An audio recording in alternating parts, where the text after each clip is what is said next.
Hi, I'm Nancy O'Neill. Today on Suncoast FYI, we talk to Chief Executive Officer David Pilson with Save Our Seabirds, owner John Rohr, and Brand Development Manager Dava O'Donnell from Richard's Foodporium, owner Derek Clark and student Cindy Gotho from Clark Self-Defense, Captain Gordon Bloom of the Magic Boat Tours at historic Spanish Point, and owner Liz Maggio of Reflections in Gold. All next on Suncoast FYI.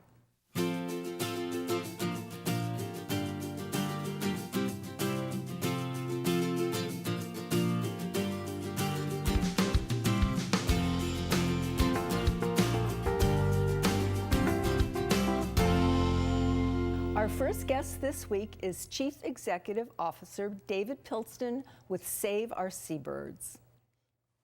Welcome to the program, David. Thank you, Nancy. Good to see you again. Thank you for being here. Now, you've been involved with Save Our Seabirds for a number of years, but it didn't start as Save Our Seabirds. It started as... It started as the Pelican Man's Bird Sanctuary back in the early 80s. We're right across the parking lot from Moat Marine Aquarium. And Dale Shields founded the Pelican Man back in the early 80s, and he had a great run there rescuing birds for 20 years. And unfortunately, he passed away in the early 2000s.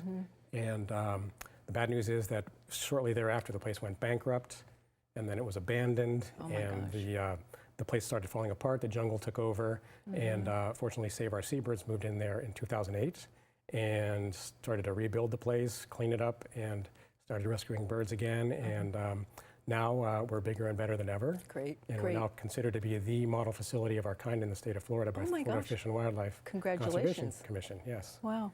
So tell us what the mission of Save Our Seabirds is. Then I think we all kind of have an idea, but we'd like to hear what your view is. Well, the core of our mission is the 3 R's: rescue, rehabilitate, and release. So we receive about 4,000 rescue calls per year in our office from concerned citizens throughout Sarasota and Manatee counties calling in about birds in distress. And we have a network of volunteer rescuers out in the community.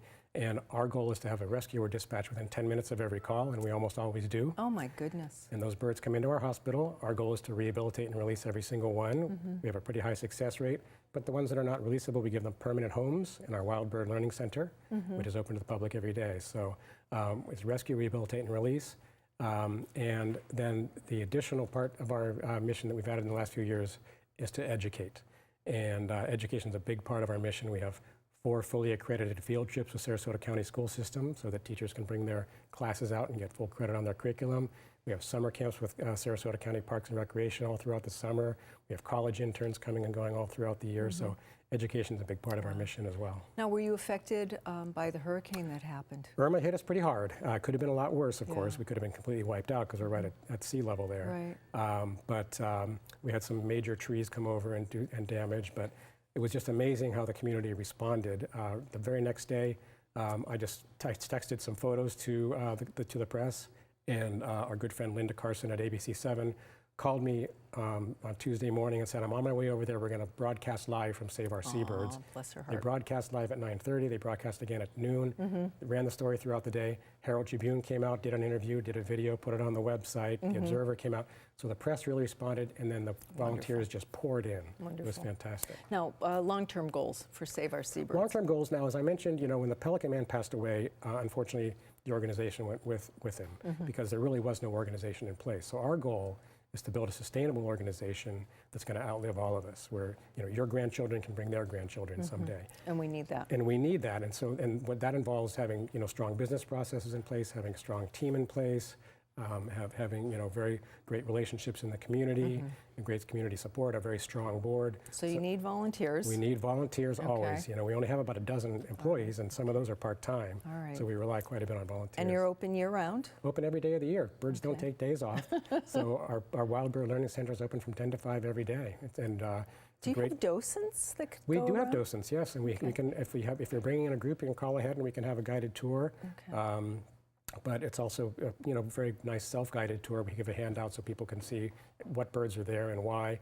So when people are here for the holidays, bringing in their grandchildren and all of your relatives, bring them out to Save Our Seabirds. It's a great day, and then Moat, like you said, is across the street, so you can make a whole day. Make a day of it. Go to Moat, come to see us, and have lunch over the Salty Dog. It's great. Okay.